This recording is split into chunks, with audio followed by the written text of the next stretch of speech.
आपके पास पहले ही आज का क्वेश्चन है जो कह रहा है कि निम्न में से सत्य कथन कौन सा है। एक एक कथनों को आपको देखना है, इसके अनुसार आपको आंसर में यह पता लगाना है कि सत्य कथन कौन सा है। पहला आपके पास कथन है, राज्यपाल राज्य विधानमंडल का अभिन्न अंग होता है। मैं एक एक करके समझाऊंगा दोस्तों, क्योंकि हम लोग एक्सप्लेनेशन के तौर पे और सारे क्वेश्चन करते हैं। दूसरा कथन है आपके पास, राज्यपाल राज्य कार्यपालिका का संवैधानिक प्रमुख होता है। टर्म को समझिएगा। उसके बाद तीसरा आपके पास है ऑप्शन, या फिर इसको बोल सकते हो कथन है, राज्यपाल केंद्र सरकार के प्रतिनिधि के रूप में कार्य करता है। चौथा इस प्रकार आपके पास ऑप्शन है उपरोक्त सभी। इसका मैं सही आंसर आपको बता देता हूं, उसके बाद मैं एक्सप्लेनेशन में जाऊंगा। तो इस प्रकार दोस्तों इसका सही आंसर हो जाएगा लास्ट ऑप्शन, जो कि है उपरोक्त सभी। मैं एकदम शुरू से आपको समझाऊंगा ताकि आपको और ज़्यादा क्वेश्चन मिलेंगे और अच्छे से आपको समझ में आएगा। अब यहाँ पे एक एक करके देखते जाएंगे। विधान के भाग 6 याद रखना, ये राज्य कार्यपालिका से संबंधित है। ठीक है, राज्य के कार्यपालिका से ये जो है संबंधित है। अब सवाल उठता है कि राज्य की कार्यपालिका में कौन कौन आते हैं, लेकिन इसके भी पहले मैं बता दूं भाग 6 के अंतर्गत कौन कौन से वो आर्टिकल है जिसके अंतर्गत राज्य कार्यपालिका का उल्लेख है। यदि आपको पूछे तो वो याद रख लेना, उसका रहेगा। ठीक है, 153 या फिर 153 से 167 इन अनुच्छेदों के बीच में, ठीक है, भाग 5 के अंतर्गत राज्य कार्यपालिका का उल्लेख है। इसमें सबसे ज़्यादा इंपॉर्टेंट है समझने वाली चीज़ कि इसके अंतर्गत कौन कौन से आते हैं, किन्हीं राज्य की कार्यपालिका हम लोग कहते हैं। इसके बाद मैं क्वेश्चन में जाऊंगा, आपको बहुत अच्छे से और समझ में आने वाला है। यहाँ पे देखेंगे तो एक आएंगे आपके राज्यपाल, जिसके बारे में आज हम लोग बात कर रहे हैं। ठीक है, एक राज्यपाल हैं। आपको पता है दोस्तों, मुख्यमंत्री जो राज्यों के मुख्यमंत्री होते हैं ये भी राज्य कार्यपालिका का हिस्सा होते हैं। इसके अतिरिक्त एक मंत्री परिषद होता है जो कि राज्यपाल को सलाह देने के लिए होता है।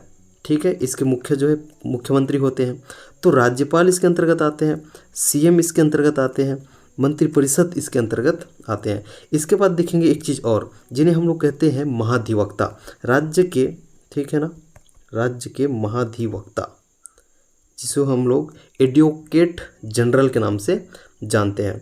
यहीं तक समाप्त नहीं होता, मैं संबंधित अनुच्छेद आपको बताने जा रहा हूं जो कि बहुत ज़्यादा इंपॉर्टेंट है। यहां तक की बात आपकी क्लियर हो चुकी है राज्यों के राज्यपाल के बारे में। ठीक है, राज्यों के राज्यपाल जिसके बारे में हम लोग बात कर रहे हैं, इससे संबंधित अनुच्छेद पहला ही अनुच्छेद है 153। ये राज्यों के राज्यपाल का उल्लेख करता है। राज्यों में राज्यपाल होंगे, इसके बारे में 153 ये कहता है। हमारे मूल संविधान में क्या है, ठीक है, हमारे जो मूल संविधान था उसमें इस अनुच्छेद के अंतर्गत ऐसा कहा गया था कि प्रत्येक राज्य में, टर्म को समझना, प्रत्येक राज्य के लिए एक राज्यपाल होगा। लेकिन वर्तमान में क्या है दोस्तों, वर्तमान में यह है कि 1 से 2 राज्य, ठीक है, या फिर 2 से अधिक राज्यों के लिए एक राज्यपाल होगा। तो हमारे मूल संविधान में कहा गया था कि प्रत्येक राज्य के लिए एक राज्यपाल होगा। अब इससे संबंधित जो अनुच्छेद था वो क्या था, 153 था। लेकिन 7वां अमेंडमेंट किया गया है, इसको अच्छे से ध्यान रखना। 7वां कॉन्स्टिट्यूशनल अमेंडमेंट जो कि है 1956 का, 1956 का यह 7वां अमेंडमेंट, इसके द्वारा यह कहा गया कि एक व्यक्ति, ठीक है, एक व्यक्ति जो है 2 से 2 राज्यों का या फिर 2 से अधिक, ये मैं कहना चाह रहा हूँ, या तो वो 2 राज्यों का या तो 2 से अधिक राज्यों का राज्यपाल बन सकता है, या फिर उसे बनाया जा सकता है। ठीक है, उन्हें बनाया ही जाता है। तो ये तो रहा इसका कंप्लीट एक्सप्लेनेशन। इसके अंतर्गत मैं आपको फिर से क्वेश्चन में लेके चलता हूँ जो कि आपके लिए हेल्पफुल रहेगा। इसी में उसको भी जोड़ लेना। मैं क्वेश्चन इसी ढंग से बनाता हूँ ताकि आपको एक क्वेश्चन के अंतर्गत लगभग 5 या फिर हो सके तो 10 क्वेश्चन भी आपको मिल सकते हैं। ठीक है, यहाँ पे देखेंगे। अब यहाँ तक की बात हुई, अब राज्यपाल का उल्लेख भी हो गया, तो यहाँ एक एक लाइन आपको देखना पड़ेगा और एक एक लाइन सब सत्य है, इसको देखना। राज्यपाल राज्य विधानमंडल का अभिन्न अंग होता है, क्योंकि आपको पता है राज्य विधानमंडल में विधान क्या होता है, सभा होता है, उसके बाद विधान परिषद यदि किसी राज्य में है तो, ठीक है, उसके बाद क्या होते हैं, राज्यपाल। हमने राष्ट्रपति पे भी यही बात की थी। ठीक है, आपने नहीं देखा है तो वो वीडियो जाके आप जरूर देख लेंगे। जो है विधानमंडल के क्या होते हैं, अभिन्न अंग होते हैं। ये समझ में आ गया। दूसरा लाइन था दोस्तों, राज्यपाल राज्य कार्यपालिका का संवैधानिक प्रमुख होता है। आपको पता है 2 प्रकार के प्रमुख होते हैं, एक कौन होते हैं, संविधानिक प्रमुख, संविधानिक प्रमुख, और एक वास्तविक प्रमुख। वास्तविक प्रमुख दोस्तों ये सीएम होते हैं, आपको पता है, राज्यों में, क्लियर है। और संवैधानिक प्रमुख राज्यों में राज्यपाल होते हैं, इसको आपको नहीं भूलना है। राज्यपाल केंद्र सरकार के प्रतिनिधि के रूप में कार्य करता है, इसको याद रखना। ये लाइन क्यों लिखा गया है, क्योंकि यहाँ पे मैं आपको बता देता हूँ। राज्यपाल की नियुक्ति है, ये केंद्र सरकार के द्वारा नियुक्त किया जाता है, केंद्र सरकार, ठीक है। और ऐसा भी ना बोल कि ये राष्ट्रपति के द्वारा बनाया जाता है। आपको बोले केंद्र सरकार के द्वारा मनोनीत होते हैं, नियुक्त किया जाता है, बिल्कुल सही है। या फिर आपको बोले राष्ट्रपति के द्वारा इसे नियुक्त किया जाता है, ये भी सही है। इनका जनता प्रत्यक्ष रूप से चुनाव नहीं करती है, इनके लिए वोट डालने जनता नहीं जाती है। मैं आगे आपको और अच्छे से समझाऊंगा, इसलिए इन्हें केंद्र सरकार के प्रतिनिधि के रूप में कार्य करता है, ऐसा कहा जाता है। और ये केंद्र सरकार के प्रतिनिधि के रूप में कार्य करते हैं। एकदम क्लियर है। तो ये तो रहा आपका फर्स्ट क्वेश्चन। नेक्स्ट क्वेश्चन की ओर चलते हैं, जो आज का आपका दूसरा क्वेश्चन होगा। किस अनुच्छेद में, ध्यान से इसको पढ़ना, किस अनुच्छेद में, कौन से अनुच्छेद में राज्यपाल की नियुक्ति के बारे में उल्लेख किया गया है। आपके पास ऑप्शन है अनुच्छेद 154, आपके पास दूसरा ऑप्शन है अनुच्छेद 155, तीसरा है 156, या फिर इनमें से कोई नहीं। बिल्कुल आप वीडियो पॉज करके आंसर दे सकते हो, और इसके बारे में जब एक्सप्लेनेशन में जाऊंगा तो आपको कुछ चीज़ें इंटरेस्टिंग, बहुत इंटरेस्टिंग चीज़ें मिलेगी। इसका सही आंसर हो जाएगा ऑप्शन नंबर बी, जो कि 155 है। यदि आपको पूछे राज्यपाल की नियुक्ति का उल्लेख कौन से अनुच्छेद में है, तो आपको आंसर मार के आना है 155। अब यहाँ पे सवाल उठता है इनकी नियुक्ति के बारे में। यह जानना हमारे लिए बहुत इंपॉर्टेंट हो जाता है कि इनकी नियुक्ति किस प्रकार से होती है। यहाँ एक चीज़ देखने की कोशिश करेंगे। सबसे इंपॉर्टेंट चीज़ दोस्तों, हमारे पास उस टाइम पे दो ऑप्शन थी, या इसका मतलब यह है कि या तो इसे हम लोग जनता से चुनते हैं, ठीक है, जनता से चुन सकते थे। दूसरा चीज़ हमारे पास ऑप्शन थी, या तो इन्हें राष्ट्रपति द्वारा चुना जाना चाहिए। याद रखना, मैं प्रेसिडेंट लिख रहा हूँ, इनके द्वारा चुना जाना चाहिए। दो ऑप्शन हमारे पास, बहुत कुछ है जो कि मेंस में लिखा जाता है। शॉर्ट में हम लोग देखेंगे 3-4 चीज़, ठीक है, 3-4 चीज़ देखेंगे इसके अंतर्गत कि क्यों हमने, ठीक है, प्रेसिडेंट के द्वारा चुना जाना चाहिए, इसको अपनाया है। जनता के द्वारा चुना जाना चाहिए, ये ऑप्शन था, जैसा कि होता है यूएसए में, जैसा कि होता है ऑस्ट्रेलिया में, ये संघात्मक देशों में बिल्कुल होता है। लेकिन हमने प्रेसिडेंट के द्वारा चुना जाना चाहिए, केंद्र के द्वारा जो है नियुक्त होना चाहिए, इसको अपनाया है। अब आपके पास सवाल उठता है कि इसको हमने क्यों अपनाया है। तो इसको एक बार जल्दी से आपको देख लेना है कि इसको हमने क्यों अपनाया। हमने यह अपनाया है कि केंद्र के द्वारा क्या होना चाहिए, एक बार देख लेंगे, केंद्र के द्वारा नियुक्त होना चाहिए। इसके बारे में मैं 3-4 चीज़ आपको बता देता हूँ। पहला चीज़ है केंद्र की मजबूती। क्या कहा मैंने, केंद्र की मजबूती। मैं बिल्कुल कंक्लूजन को बता रहा हूँ, क्योंकि डिटेल में जाऊँगा तो एक एक का 10 लाइन मिलेगा आपको। केंद्र की मजबूती, ताकि जो है एक चीज़ याद रखना, केंद्र की मजबूती, ठीक है ना, यह कारण है कि हमने केंद्र के द्वारा नियुक्त इन्हें अपनाया है। इसका मतलब यह है कि केंद्र से राज्यों की पकड़ बना रहे, ठीक है, क्या कहा मैंने, केंद्र से राज्यों की पकड़ बना रहे, ठीक है। दूसरा चीज़ इम्पॉर्टेंट हो जाता है कि मुख्यमंत्री जो कि आपके सीएम हैं, और कौन, अभी के राज्यपाल, यदि इन्हें जनता के द्वारा चुना जाता, एक चीज़ यहाँ पे याद रखना, यदि इन्हें जनता के द्वारा चुना जाता, ठीक है, तो राज्यपाल क्या मुख्यमंत्री के प्रमुखता को स्वीकारते। एक चीज़ याद रखना, क्योंकि मुख्यमंत्री जो है क्या है, वास्तविक प्रमुख है। कौन है दोस्तों, वास्तविक प्रमुख है, क्लियर है। और राज्यपाल क्या है, संवैधानिक प्रमुख है। इसका मतलब क्या है, कौन प्रमुख है यहाँ पे, वास्तविक प्रमुख है, ये तो संवैधानिक प्रमुख है ना मात्र, क्लियर है। कौन, ये आपके गवर्नर, क्लियर। तो इनमें सत्ता संघर्ष हो जाता है, इसको याद रखना। यदि जनता के द्वारा चुना जाता तो इनमें क्या हो जाता, सत्ता संघर्ष का मामला आ जाता, सत्ता संघर्ष होता। ये मुख्यमंत्री की जो प्रमुखता है, ठीक है, मुख्यमंत्री की जो प्रमुखता है, इसको गवर्नर नहीं स्वीकारते, वो कहते मैं तो जनता से चुन के आया हूँ। ये दूसरा कारण आपका हो गया। आपको मैं उम्मीद करता हूँ आपको समझ में आ रहा होगा, जितना डिटेल में हो सके मैं समझा रहा हूँ। हालांकि इससे और ज़्यादा मैं कुछ आपको बता सकता हूँ जब मैं आपका लेक्चर लूँगा बोर्ड में स्पेशल, तब आपको बहुत अच्छे से मैं समझाने वाला हूँ। उसके लिए आप चिंतित ना रहें, क्योंकि एक दिन मैं इसको आपको बहुत अच्छे से पढ़ाऊँगा। तो यहाँ पर एक चीज़ और देखना, ये तो रहा दूसरा कारण। तीसरा कारण क्या हो सकता, सीएम यदि, ठीक है, ये चाहता कि गवर्नर हो, वो जनता के द्वारा चुन के आए तो वो ये उम्मीद में रहता कि उनके ही उम्मीदवार, ठीक है, इस चुनाव को लड़े, ठीक है, उनके ही उम्मीदवार इस चुनाव को लड़े ताकि वो सेम उससे हो जाए, दल से हो जाए, ठीक है। ये तो रहा तीसरा कारण। चौथा कारण एक चीज़ यहाँ पे लिखना, संवैधानिक प्रमुख, ठीक है, संवैधानिक प्रमुख कौन है? राज्यपाल। ये मात्र संवैधानिक प्रमुख है, इसी के लिए हम लोग इतने खर्चे में होने वाले, ठीक है, चुनाव की प्रक्रिया, चुनाव की जो क्या है भैया, जटिल प्रक्रिया, चुनाव की जटिल प्रक्रिया का पालन क्यों करें जब ये संवैधानिक प्रमुख ही है, वास्तविक प्रमुख तो है नहीं, ठीक है। ये जब संवैधानिक प्रमुख है, सिर्फ संवैधानिक प्रमुख के लिए हम लोग इतनी जटिलता जो कि चुनाव में होती है और इतने खर्च होते हैं, ठीक है, चुनाव की इतनी क्या जटिलता और चुनाव में इतने होने वाले खर्च, ठीक है, इनको क्यों अपनाएं? ये तो रहा क्या चौथा कारण। पांचवा कारण और इंटरेस्टिंग है, इसको आप अच्छे से देख लेंगे, है ना, क्योंकि मैं चाह रहा हूँ कि कुछ कुछ चीज़ें आप लोग सीख लो, क्योंकि ये सीखोगे ना तो आपको काफ़ी हेल्प होगी। आप कभी मेंस दे सकते हो, कभी कथन कारण में क्वेश्चन आए उसको सॉल्व कर सकते हो, अगर कोई पूछे उनको भी यहाँ आप बता सकते हो। यदि वो चुना गया है जनता के द्वारा तो चुना गया राज्यपाल, एक चीज़ मेरे को बताओ, स्वाभाविक रूप से क्या वो किसी दल के सदस्य नहीं होंगे, किसी दल से जुड़े नहीं रहेंगे?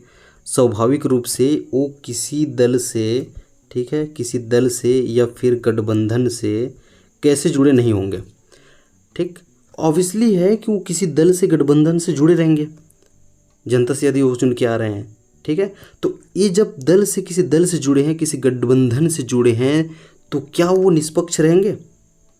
बहुत बड़ा सवाल है, क्या वो निष्पक्ष रहेंगे? क्या वो निस्वार्थ भाव से काम करेंगे? ठीक है, वो संवैधानिक प्रमुख है, जनता के द्वारा चुन के आने वाला जो संवैधानिक प्रमुख है, संवैधानिक प्रमुख होते हुए क्योंकि उन्हें निष्पक्षता का पालन करना है, उन्हें निस्वार्थ भाव से रहना है। जब वो जनता से चुन के आएंगे मतलब वो किसी दल से जुड़े रहेंगे, ठीक है, एक इसको समझ पा रहे हो? किसी न किसी दल से वो जुड़े रहेंगे, किसी गठबंधन से जुड़े रहेंगे, तभी तो चुन के आएंगे, ठीक है। तो जब ऐसे आएंगे तो क्या वो निष्पक्ष रहेंगे, क्या वो निस्वार्थ रहेंगे? इस पे क्वेश्चन मार्क आ जाता है। तो इन्हीं सब कारणों से, और सारे कारण हैं, मैं आपको बहुत कुछ बता सकता था, लेकिन आई होप कि आपको इतने में ही समझ में आ गया होगा कि क्यों हमने, ठीक है ना, राष्ट्रपति के द्वारा चुना गया जो राज्यपाल है उसको हमने अपनाया, जो कि राष्ट्रपति के द्वारा चुना जाता है, ठीक है। दो ऑप्शन थी, एक ऑप्शन को हमने अपनाया है कि इन 10 मिनट में, ठीक है ना, ये मैं मान के चल रहा हूँ कि आपके 15 से 20 क्वेश्चन सॉल्व हो जाएंगे। बताऊँ, बोर नहीं होंगे तो आपके लिए काफ़ी ये जो है हेल्पफुल रहने वाली। टाइपिंग मिस्टेक 2 जगह हुआ है, ठीक है, ये अनुच्छेद है, ठीक है, ये अनुच्छेद लिखा गया है और ये राज्यपाल है, ठीक है, ये जो है आपके राज्यपाल है जो कि राजापाल लिखा गया है, ठीक। सही सुमिलित नहीं है, इसका मतलब यह है कि एक साइड अनुच्छेद दिया गया है और एक साइड उनके बारे में उल्लेख दिया गया है। इनमें से एक चीज़ ऐसा है जो कि गलत है, जो मिसमैच है। तो पहला है अनुच्छेद 154, ये कह रहा है कि राज्यपाल की कार्यपालिकी शक्ति। अनुच्छेद 157 ये कह रहा है कि राज्यपाल की योग्यता। अनुच्छेद 159 ये कह रहा है कि राज्यपाल की शपथ, मतलब अनुच्छेद 159 में क्या राज्यपाल की शपथ के बारे में उल्लेख है, इसका मतलब यही है। और इसी प्रकार सभी जो आपके अनुच्छेदों हैं उनका मतलब है, ठीक है। 160 कह रहा है कि राज्यपाल की क्षमदान शक्ति। इनमें से कौन सा मिसमैच है, कौन सा सही सुमिलित नहीं है, उसको देखना था और इसका सही आंसर हो जाएगा अनुच्छेद 160 वाला जो कि लास्ट ऑप्शन है, ठीक है, राज्यपाल की क्षमदान शक्ति। इसका मतलब यह है कि अनुच्छेद 160 में राज्यपाल की क्षमदान शक्ति का उल्लेख नहीं है। और आपको अब यदि आपको पूछा जाता है कि राज्य की कार्यपालिकी शक्ति का उल्लेख किस अनुच्छेद में है तो क्या बोलोगे? अनुच्छेद 154, ठीक है, ये सिंगल क्वेश्चन भी बन सकता था। आपको पूछे राज्यपाल की योग्यता का उल्लेख किस में है? 157, ये सिंगल क्वेश्चन बनता। राज्यपाल की शपथ का उल्लेख किस में है? 159, ये भी सिंगल क्वेश्चन आपका बन सकता था। लेकिन 160 में राज्यपाल की क्षमदान का शक्ति नहीं है। अब सवाल उठता है कि क्षमदान का जो क्षमदान शक्ति है राज्यपाल का वो कौन से अनुच्छेद में है, तो इसको लिख लेना, ये है 159। इस पैटर्न पे आप बार बार क्वेश्चन को ट्राई करेंगे, प्रैक्टिस करने की कोशिश करना। पहला कथन है दोस्तों, राज्यपाल नियुक्त होने के लिए न्यूनतम आयु 35 वर्ष की आवश्यकता है, मतलब 35 वर्ष न्यूनतम इसकी आयु है। दूसरा है राज्यपाल राष्ट्रपति के प्रसाद पर्यंत पद ग्रहण करते हैं। तीसरा आपके पास जो ऑप्शन है, मैं इसको बहुत अच्छे से डिटेल में समझाऊंगा, अभी एक्सप्लेनेशन में हम लोग जाएंगे। वहाँ पे बहुत अच्छे से आपको और समझ में आने वाला है। तीसरा कथन आपके पास है, राज्यपाल को शपथ, संबंधित को मत पढ़ना, ये मिस्टेक है। राज्यपाल को शपथ राज्य के हाई कोर्ट का मुख्य न्यायाधीश दिलवाता है। क्या इनमें से कथन एक सही है, क्या इनमें से कथन दो सही है, क्या इनमें से कथन तीन सही है, इस आधार पे आपको आंसर देना है।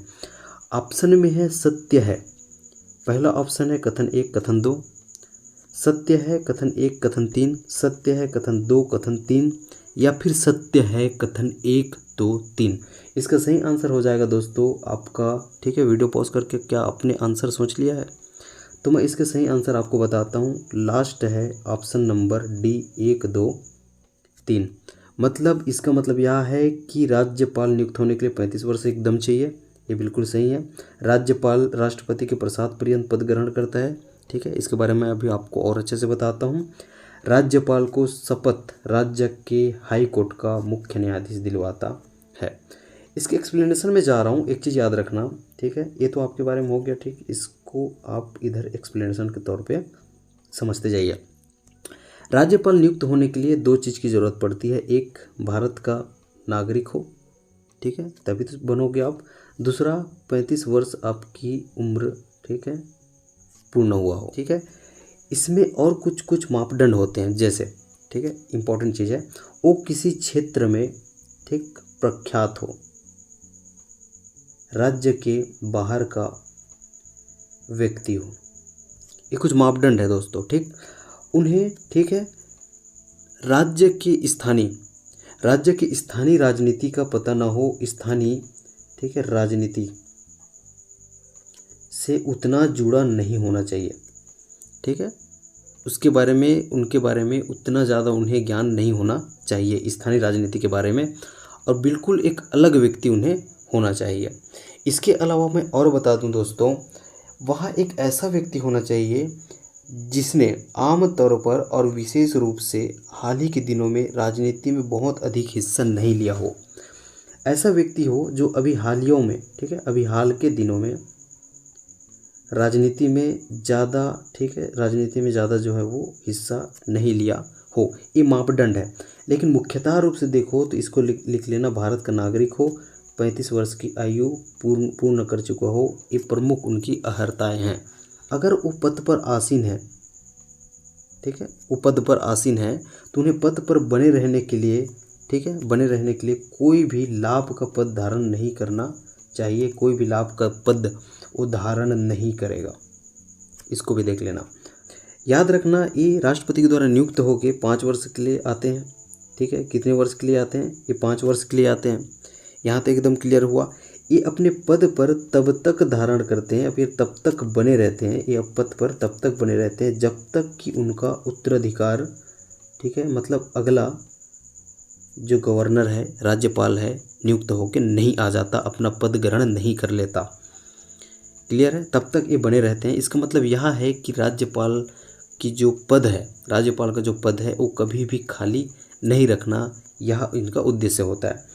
इतनी ही बात ख़त्म नहीं होती है। अगर ये आपने पढ़ लिया है, ये आपने अभी समझ लिया है, तो 2-3 चीज़ और आपको मैं बता देता हूँ। ये राष्ट्रपति के प्रसाद पर्यंत बने होते हैं, ये आपने देख लिया है। राष्ट्रपति उन्हें चाहे तो 5 साल पहले, 5 साल इनका कार्यकाल है, 5 ईयर से पहले भी उन्हें हटा सकता है, बिना कारण बताए उन्हें हटा सकता है, बिना सुनवाई को उन्हें हटा सकता है। इसका मतलब यह है कि राष्ट्रपति के प्रसाद पर्यंत वो बना हुआ है।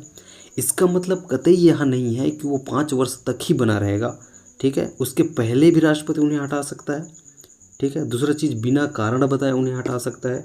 तीसरा चीज़ याद रख लेना, उन्हें किसी भी दूसरे राज्य में स्थानांतरित किया जा सकता है। क्लियर है? किसी भी दूसरे राज्य में स्थानांतरित किया जा सकता है।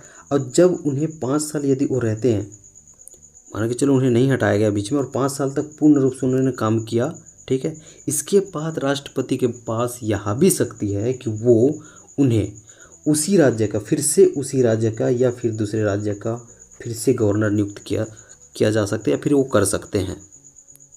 क्लियर है? एक एक चीज़ आपके लिए इम्पोर्टेंट है, इसको अच्छे से आप समझ लेना। ये तो रहा क्या, ये दोनों के एक्सप्लेनेशन के बारे में। मैंने योग्यता के बारे में आपको बता दिया है, आप अच्छे से यहाँ पे ध्यान दे रहे होंगे तो, ठीक है, योग्यता मैंने बता दिया है। दूसरा, इनके बारे में मैंने बताया कि प्रसाद पर्यंत किस प्रकार से रहते हैं, इनकी नियुक्ति के बारे में मैंने बता दिया है। तीसरा, राज्यपाल को शपथ संबंधित हाई कोर्ट के, ठीक है ना, ये संबंधित हाई कोर्ट के, ठीक, याद रखना, मुख्य न्यायाधीश के द्वारा दिलाया जाता है। क्लियर है।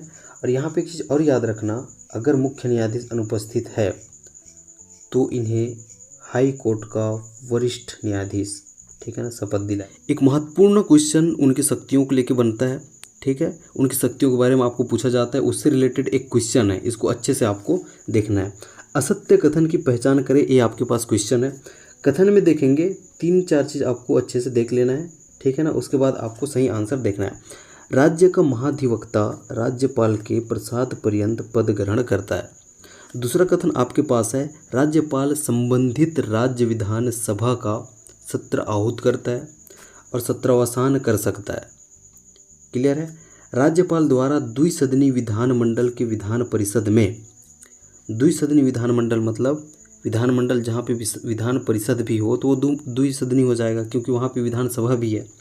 क्लियर है, ठीक है। इसमें इनके कुल सदस्यों के 1/6वां भाग मनोनीत कर सकता है, इनमें से कोई नहीं। ये आपके पास ऑप्शन है, असत्य कथन की पहचान करना है, ठीक है। मैं इसका सही आंसर बता देता हूँ। पहला कथन बिल्कुल सही है, ठीक है, एक्सप्लेन भी कर देता हूँ। राज्य का महाधिवक्ता राज्यपाल के प्रसाद पर्यंत पद ग्रहण करता है। एक चीज़ यहाँ पे लिखना, ठीक है, महाधिवक्ता की नियुक्ति, ये लाइन से आपको समझ में आ गया रहा होगा, ठीक है। महाधिवक्ता, इसको अच्छे से लिख लेना। महाधिवक्ता की नियुक्ति राज्यपाल के द्वारा की जाती है।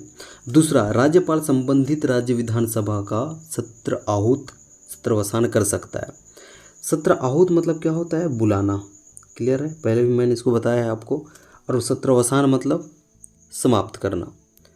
तो राज्यपाल संबंधित राज्य विधानसभा का सत्र बुला सकता है और सत्र समाप्त कर सकता है, ये भी बिल्कुल सही है। तीसरा ऑप्शन आपके पास था, राज्यपाल द्वारा द्विसदनी विधानमंडल की विधान परिषद में, मतलब विधानमंडल है आपका, ठीक है, ये तो एक सदनी होता है या फिर द्विसदनी। क्लियर है, एक सदनी होगा तो वहाँ सिर्फ क्या होगा, विधानसभा होगा। अगर वो द्विसदनी है, उसमें 2 सदन है, तो वहाँ पे विधानसभा, ठीक है, प्लस विधान परिषद भी होगा। तो ये इसी के बारे में बात कर रहा है, द्विसदनी विधानमंडल के बारे में बात कर रहा है।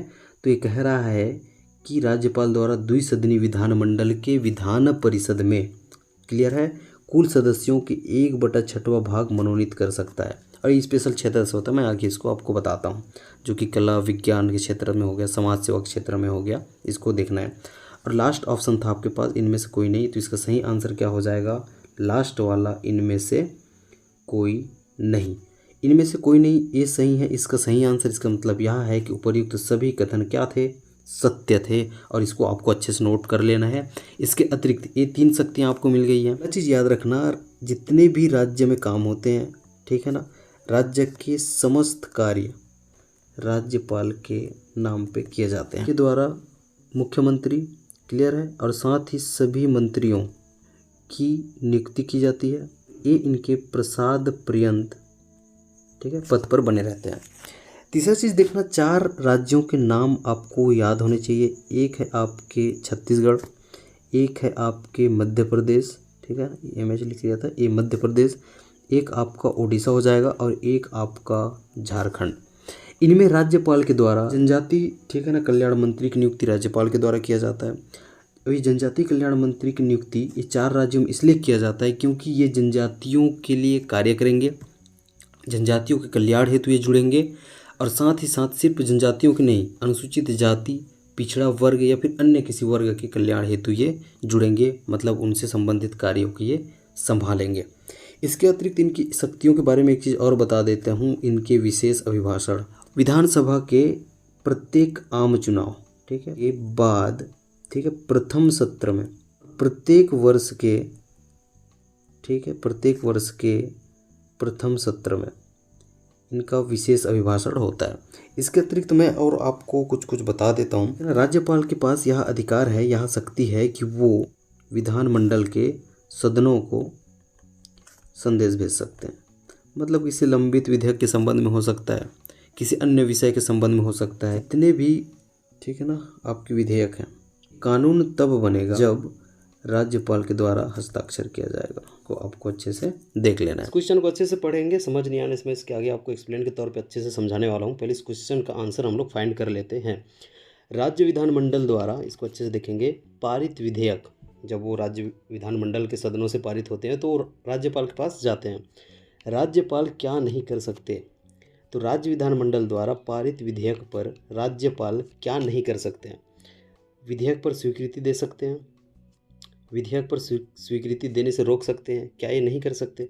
तीसरा, साधारण विधेयक हो, ठीक है, साधारण विधेयक की बात की गई है, तो विधानमंडल को एक बार पुनर्विचार हेतु भेज सकते हैं।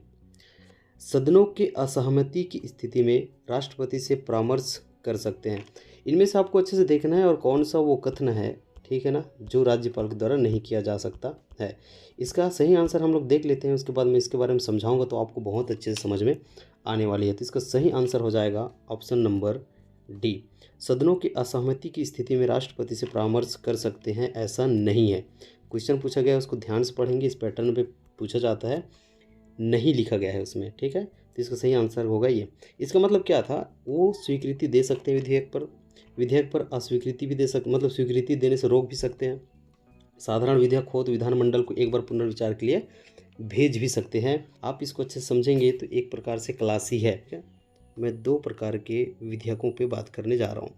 एक है आपका साधारण विधेयक, क्लियर है, इसको इसी में शॉर्ट में लिख रहा हूँ, और दूसरा है आपका धन विधेयक, क्लियर है। इसको अच्छे से आपको देखना है। जब दोस्तों साधारण विधेयक होता है, ये राज्यपाल के पास जाता है सदनों से पारित होने के बाद, तो राज्यपाल के पास 4 विकल्प होते हैं। या तो उन विधेयक पर राज्यपाल स्वीकृति दे देंगे, और जब स्वीकृति देंगे तो इस प्रकार वो क्या बन जाएगा, कानून में परिवर्तित हो जाएगा। दूसरा, उसके पास ऑप्शन होता है कि या तो वो स्वीकृति देने से मना कर दे या फिर स्वीकृति ना दे, क्लियर है। अगर वो स्वीकृति नहीं देते हैं, इसे आत्यांतिक वीटो या फिर आत्यांतिक वीटो कहा जाता है। और ये अपने पास रख भी सकते हैं। दूसरा ऑप्शन ये भी है इनके पास कि ये अपने पास उस विधेयक को रख सकते हैं, और उस विधेयक को अपने पास कितने समय तक रखेंगे इसका उल्लेख संविधान में नहीं है, और इसे जेबी वीटो अब हम कहेंगे। अगर वो अपने पास, ठीक है ना, बहुत लंबे समय या फिर अनंत काल के लिए रखते हैं, उसको लाते ही नहीं हैं, ठीक है, उसे जेबी वीटो कहते हैं। वीटो को भी अच्छे से देखते जाएंगे, आगे मैं और समझाता हूँ।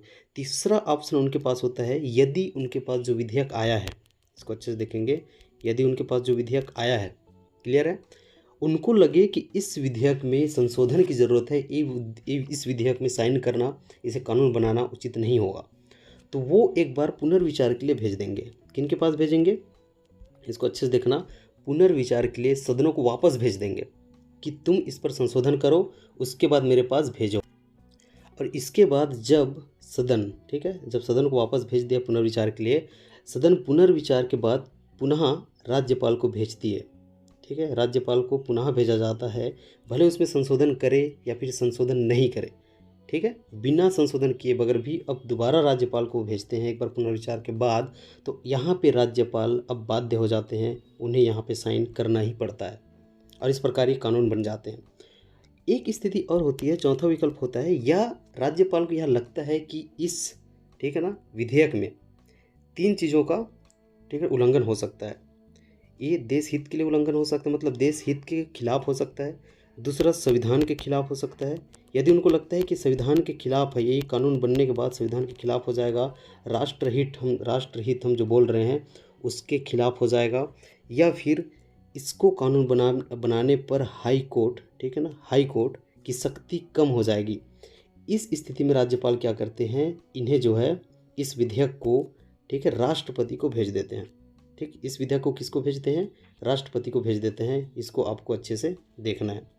तो राष्ट्रपति के पास भेजना भी इनके पास एक विकल्प होता है, फिर राष्ट्रपति उस पर विचार करते हैं, राष्ट्रपति को विचार के लिए भेज देते हैं। लेकिन यही ख़त्म नहीं होता है, यहाँ तक समझ में आ गया होगा तो इस चीज़ में चौथा ऑप्शन को और अच्छे से एलिब्रेट कर देता हूँ, ठीक है। इसको एक बार अच्छे से देखने की कोशिश आप करेंगे। वो यह है कि जब ये राष्ट्रपति के पास भेजेंगे तो अब राष्ट्रपति के पास क्या ऑप्शन होता है, ठीक। चौथा वजह से जब राष्ट्रपति को भेजे हैं, इसको अच्छे से देख लो एक बार, राष्ट्रपति को भेजे हैं तो राष्ट्रपति के पास, ठीक है, 2 ऑप्शन होता है, या तो वो स्वीकृति दे दे, ठीक है, या फिर उसे स्वीकृति ना दे। लेकिन राष्ट्रपति इसके लिए बाध्य नहीं है, वो चाहे तो स्वीकृति दे सकते हैं वो चाहे तो स्वीकृति नहीं दे सकते हैं। राज्यपाल की भूमिका अब यहाँ समाप्त हो गई है क्योंकि वो राष्ट्रपति को विचार के लिए भेज दिए हैं। क्लियर है, इसको भी आपको देखना है। या फिर एक ऑप्शन इनके पास और होता है राष्ट्रपति के पास कि अब ये डायरेक्ट राष्ट्रपति उनको पुनर्विचार के लिए फिर से भेज सकते हैं, किनको, सदनों को, राज्य विधानमंडल के सदनों के, या फिर राज्य विधानमंडल में यदि एक ही सदन है तो विधानसभा को पुनर्विचार के लिए फिर से भेज सकते हैं। लेकिन अब पुनर्विचार के बाद फिर से राष्ट्रपति को भेजा जाएगा। अब बीच में राज्यपाल की भूमिका समाप्त हो गई है। ये पुनर्विचार राष्ट्रपति के द्वारा भेजा गया है पुनर्विचार के लिए, तो ये पुनः राष्ट्रपति के पास आएगा। जब राष्ट्रपति के पास ये फिर से आएगा पुनर्विचार करने के बाद, भले वो संशोधन करें चाहे मत करें उधर सदन, ठीक है ना, सदन में जहाँ भेजा गया है, इसके बाद राष्ट्रपति, अब आपको लग रहा होगा कि ये बाध्य हो जाएगा, ठीक है, साइन करने के लिए, ऐसे, लेकिन ऐसा नहीं है। अभी भी राष्ट्रपति बाध्य नहीं होते हैं। इसके बाद भी राष्ट्रपति चाहे तो उस पर स्वीकृति दे सकते हैं, ठीक है, या फिर चाहे तो उसे अस्वीकार कर सकते हैं, या उनकी स्वीकृति देंगे या स्वीकृति नहीं देंगे।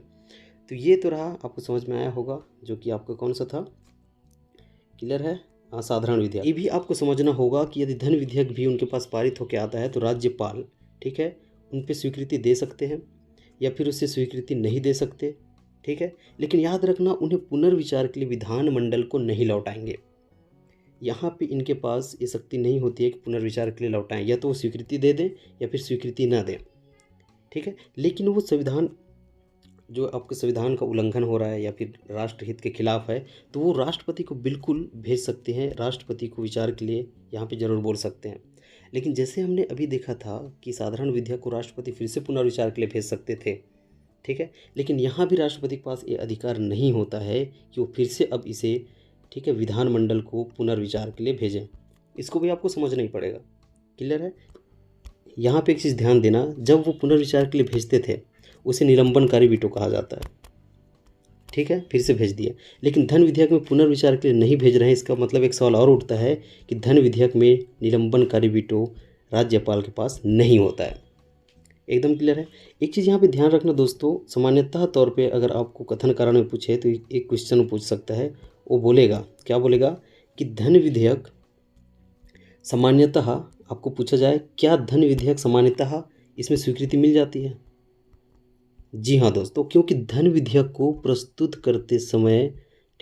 करते समय इसके पहले राज्यपाल की, ठीक है ना, पूर्व अनुमति की आवश्यकता होती है। जब राज्यपाल शुरू में ही अनुमति दे दिए हैं कि इसको प्रस्तुत करो, तो क्यों स्वीकृति नहीं देंगे?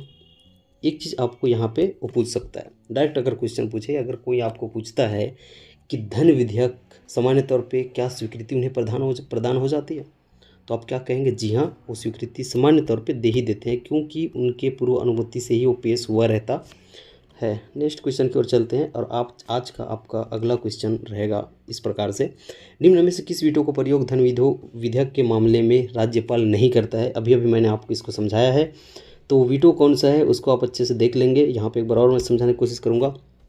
अत्यंतिक वीटो मतलब क्या होता है कि वो जो है, ठीक है ना, उस विधेयक पर स्वीकृति देने से रोक लेता है, तो अंत्यांतिक वीटो हो गया। जेबी वीटो कभी कितने भी समय तक अपने पास रख सकते हैं, जेबी वीटो हो गया। निलंबनकारी मतलब पुनर्विचार के लिए भेजना, जो कि साधारण विधेयक में होता है। तो याद रखना, धन विधेयक में निलंबनकारी वीटो का प्रयोग नहीं कर सकते हैं, क्योंकि इन्हें पुनर्विचार के लिए नहीं भेज सकते हैं। यहीं पे और याद रखना, यदि यहाँ साधारण विधेयक हो तो निलंबनकारी वीटो का प्रयोग बिल्कुल किया जाता है। नेक्स्ट क्वेश्चन है आज का दोस्तों, जो कि बहुत इंपॉर्टेंट है। इस टाइप से क्वेश्चन बनते हैं, आपको एक एक करके देखना है। निम्न में से किन विषयों पर राज्यपाल द्वारा अध्यादेश जारी किया जा सकता है? मोस्ट इंपॉर्टेंट मैं कहूँ तो ये क्वेश्चन आपके लिए होगा। जिन पर कानून बनाने की शक्ति संसद को है, ऐसे विषय जिन पर संसद कानून बनाती है, क्या उस पर राज्यपाल द्वारा अध्यादेश जारी किया जाता है? ये आपको देखना है। वो सभी विषय जिन पर राष्ट्रपति अध्यादेश जारी करते हैं, क्या इन पर भी राज्यपाल अध्यादेश जारी कर सकते हैं? वो विषय जिन पर कानून बनाने की शक्ति राज्य विधानमंडल को है, क्या इन पर अध्यादेश जारी किया जा सकता है उनके द्वारा? जी हाँ। तो इसका सही आंसर हो जाएगा आपका ऑप्शन नंबर सी, वो विषय जिन पर, ठीक है ना, कानून बनाने की शक्ति राज्य विधानमंडल को है, इसी पर जो है राज्यपाल अपना अध्यादेश जारी कर सकते हैं। बात यहीं ख़त्म नहीं होती है। अब आपको अध्यादेश को मैं एक बार बताता हूँ कि अध्यादेश होता कैसे है। एक चीज़ याद रखना, अध्यादेश का उल्लेख राज्यपाल के द्वारा जो जारी किया जा रहा है, मैं राष्ट्रपति की बात नहीं कर रहा हूँ, राष्ट्रपति वाला है। इसको भी मैं एक ट्रिक बता दूंगा। राज्यपाल के द्वारा अनुच्छेद 213 के तहत अध्यादेश जारी किया जाता है। ठीक है, यहाँ पे कंपेरिजन करने ला 1 2 3 आप लिखोगे 123 तो राष्ट्रपति के द्वारा हो जाता है। इसी को आप बदल के क्या लिख सकते हो, 2 1 3, देखो सिमिलर नहीं लग रहा है, तो ये राज्यपाल वाला। मैं फिर कह रहा हूँ, राज्यपाल के द्वारा 213 के तहत अध्यादेश जारी किया जाता है। एकदम क्लियर है यहाँ तक। एक चीज़ यहाँ पे और ध्यान देना दोस्तों, जो कि इम्पॉर्टेंट चीज़ है, अध्यादेश वही कानून है, कानून के समान ही है, जिसका प्रभाव, इसको याद रखना, जिसका प्रभाव ठीक विधानमंडल के द्वारा बनाए गए कानून के समान ही होता है। एक चीज़ ये हो गया। विधानमंडल, इस परिस्थिति क्या होती है, विधानमंडल सत्र में ना हो, इसका मतलब यह है कि विधानमंडल दो उनके पास सदन है, या तो दोनों सदन, ठीक है, या फिर जहाँ पे विधान परिषद है तो कोई भी एक सदन, अगर वो सत्र में नहीं है और ऐसी परिस्थिति निर्मित हो गई है कि हमें तत्काल क्या बनाना है, इसको ध्यान से देखना, कार्यवाही करना है, कानून बनाने की हमें आवश्यकता हो गई है। इस स्थिति में राज्यपाल 213 का अनुपालन करते हैं, 213 अनुच्छेद का अनुपालन करते हुए राज्य में अध्यादेश जारी करते हैं, जिसका प्रभाव अब कानून के समान हो जाता है। इसको अच्छे से आपको देखना है। इसके बाद मैं और बता दूं इसमें और क्या क्या कर सकते हैं राज्यपाल, इसके बारे में देखना है। इसको मैं एक बार क्लियर कर दूं। राज्यपाल दोस्तों इसको कभी भी वापस ले सकते हैं, इसको आपने लिख लिया होगा, इसको मैं मिटा रहा हूँ, ठीक है। राज्यपाल इसको कभी भी वापस ले सकते हैं। एक तो ये हो गया, ठीक, ये कभी भी वापस लिया जा सकता है, किनके द्वारा, राज्यपाल के द्वारा। इसको और आगे बढ़ाना है तो विधानमंडल से स्वीकृति आवश्यकता है, ठीक है, उस अनुमोदन करना आवश्यकता है, सहमति आवश्यकता है।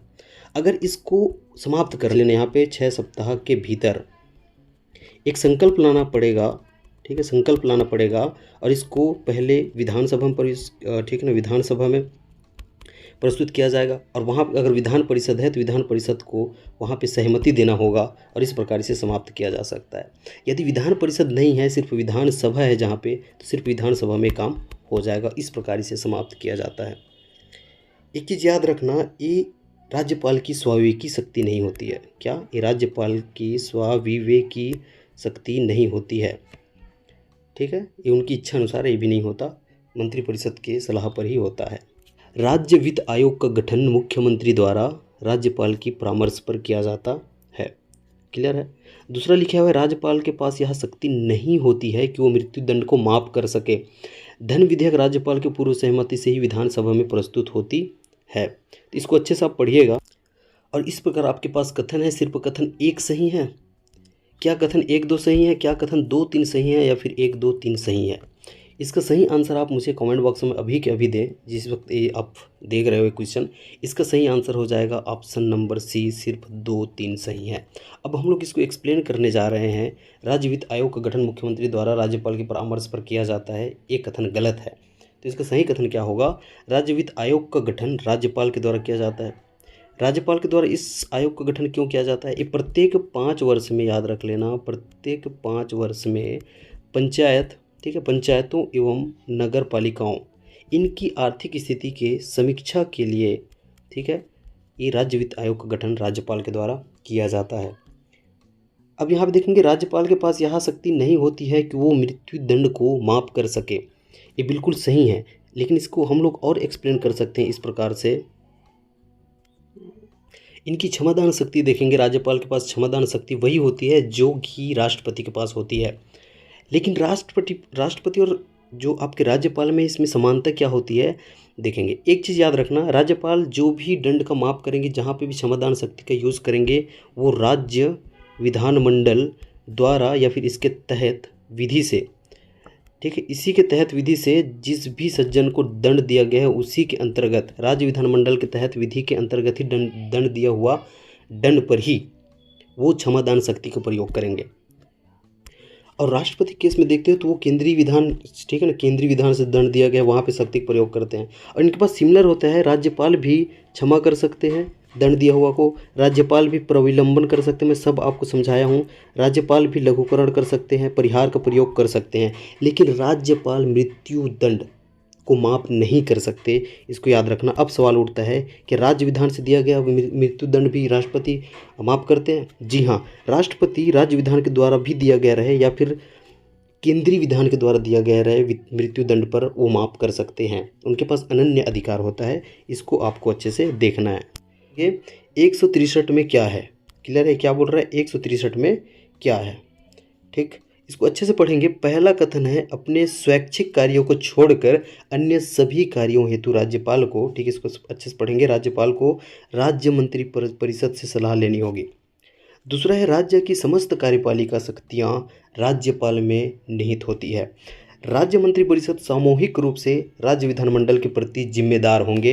ये तीनों को आपको अच्छे से पढ़ना है। और वो कौन सा है, ठीक है ना, इसमें तीनों लाइन में से कौन सा लाइन है जो अनुच्छेद 163 के अंतर्गत आता है? जी हाँ दोस्तों, इसका सही आंसर पहले ही हो जाएगा, जो कि कौन सा है देख रहे हो आप। ठीक, ये बहुत इंपॉर्टेंट है, इसको अच्छे से देखना। अपने स्वैच्छिक कार्यों को छोड़ दें, ठीक है, उनके जो इच्छा अनुसार जो कार्य किया जाता है, जो संविधान के अंतर्गत मिला हुआ है, उसको छोड़े तो कोई भी काम रहे, उन्हें मंत्रिपरिषद से, जो कि सीएम उसके नेतृत्व करता होते हैं, परामर्श लेना ही होगा। वो 163 में लिखा गया है। तो ये राज्य की समस्त कार्यपालिका शक्ति राज्यपाल में निहित होगी, किसमें है? पहले भी मैं आपको बताया है, इसको लिख लेना। 154 आपको पूछे तो, अगर आपको पूछता है सामूहिक उत्तरदायित्व वाली बात, जो कि राज्य मंत्रिपरिषद सामूहिक रूप से उत्तरदायी होते हैं, जिम्मेदार होते हैं, वही विधानमंडल के अंतर्गत होते हैं, इसके प्रति होते हैं, इसका उल्लेख 164 में है। क्लियर है? तो इस प्रकार बस यहाँ से महज 2-3 क्वेश्चन और दूर हैं, इसके बाद आपका राज्यपाल वाला टॉपिक खत्म हो जाएगा। इसको अच्छे से आपको देखना है। निम्न में से किस अनुच्छेद में राज्यपाल की अध्यादेश जारी करने की शक्ति, ठीक है ना, इसको आप अच्छे से देखेंगे, इसको आपको पता ही है, अभी अभी मैंने बताया था, का उल्लेख किया गया है। इसका सही आंसर कौन सा है? आपके पास ऑप्शन है 213, ठीक है, 100 या फिर 201, 174, 176। 213 इसका सही आंसर है। 123 ये राष्ट्रपति के संबंध में हुआ है, इसको भी आपको देख लेना है। अब सवाल उठता है 201 में क्या है, 174 में क्या है, 176 में क्या है? राज्यपाल के द्वारा, ठीक है ना, जो विधेयक उनके पास आया रहता है पारित होके, उन्हें राष्ट्रपति के पास, ठीक है, या फिर राष्ट्रपति के लिए विचार हेतु सुरक्षित रखना, ये 201 कहता है। लेकिन 174 इसको स्टार लगाना बहुत ज़्यादा इंपॉर्टेंट है। 174 और 176, 174 यह कहता है कि राज्य, देखेंगे एक प्रकार के राज्य विधायिका, मतलब ये विधानमंडल की बात कर रहा है, इसके सत्र को राज्यपाल आहूत कर सकता है। क्लियर है? और इसके सत्र को राज्यपाल जो है समाप्त भी कर सकता है, जिसे सत्र आहूत और सत्रवसान कहा जाता है। इसको आपको अच्छे से देखना है, 174 के अंतर्गत होता है। क्लियर है? 176 पे ध्यान देना है। 176 में राज्यपाल का विशेष अभिभाषण, विशेष संबोधन, इसके बारे में बात किया गया है। इस प्रकार आपके कई सारे क्वेश्चन बन गए हैं। आपको दोस्तों बहुत अच्छे से एक करके नोट करना है। ये सिर्फ आपके क्वेश्चन वाले सेशन नहीं है, ये सिर्फ आपके लिए प्रैक्टिस वाली सेशन नहीं है, एक प्रकार से बोल सकते हो कंप्लीट चर्चा है। असत्य कथन को पहचानना है, जहाँ पे कई सारी चीज़ें आपको देखने को मिलेगा। राज्यपाल विधायिका सत्र आहूत एवं सत्रावसान करता है, इसका आंसर आपको पता ही चल गया होगा। ठीक है, ये तो सत्य है। राज्य प्रशासन संविधान अनुरूप नहीं चलने पर राज्यपाल राष्ट्रपति को जो है राष्ट्रपति शासन हेतु केंद्र से सिफारिश कर सकता है।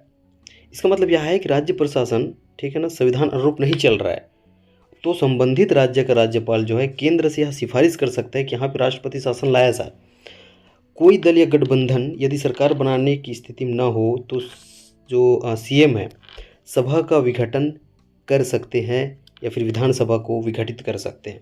इनमें से असत्य कथन पहचानना था, जो कि इसके लास्ट वाला ऑप्शन अच्छे से देखेंगे, मतलब तीसरा वाला जो है, कोई दल या गठबंधन यदि सरकार बनाने की स्थिति में ना हो तो सीएम विधानसभा का विघटन नहीं करते, तो इसका सही आंसर ये है, बल्कि इसका विघटन राज्यपाल ही करते हैं।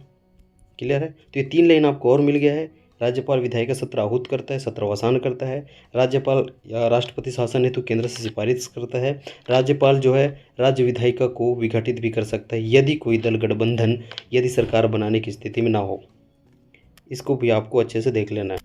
लास्ट क्वेश्चन की ओर बढ़ रहा हूँ आज का। निम्न में से किसकी नियुक्ति राज्यपाल द्वारा की जाती है? बहुत इंपॉर्टेंट है, ठीक है, इसको आपको अच्छे से देखना है। राज्य के महाधिवक्ता, ठीक, इसकी नियुक्ति की जाती है। राज्य पीएससी के अध्यक्ष एवं सदस्य की नियुक्ति करते हैं।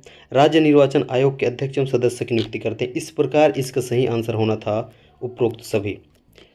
क्या ये क्लास आपको अच्छी लग रही है? ठीक है, आप कमेंट में बिल्कुल बताएंगे, क्योंकि इस प्रकार से क्वेश्चन आपको बार बार पूछे जाते हैं और आप पिछले कोई सा भी एग्ज़ाम उठा के देखो, जो हमने पढ़ाई की है, जो हमने आज जाना है, इनके बारे में ज़रूर आपको क्वेश्चन देखने को मिलेगा।